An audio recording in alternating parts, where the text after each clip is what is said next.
ইউক্রেনে যুদ্ধ বন্ধ না করলে নিষেধাজ্ঞার মুখোমুখি হবে রাশিয়া বলে হুঁশিয়ারি দিয়েছেন নবনির্বাচিত মার্কিন প্রেসিডেন্ট ডোনাল্ড ট্রাম্প।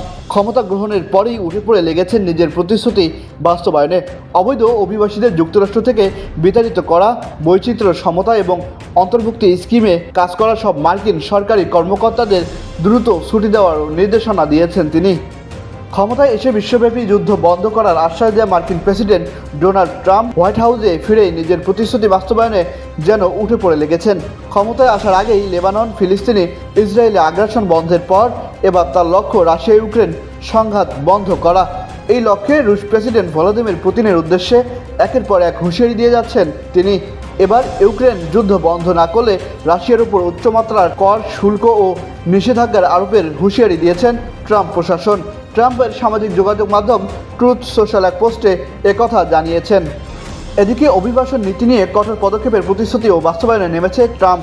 এর আগে বিজয় সমাবেশে দেয়া এক বক্তব্যে ট্রাম্প জানান, ক্ষমতায় এসেই অবৈধ অভিবাসীদের বিরুদ্ধে কঠোর পদক্ষেপ নেবেন তিনি, নিশ্চিত করবেন সীমান্তে নিরাপত্তা।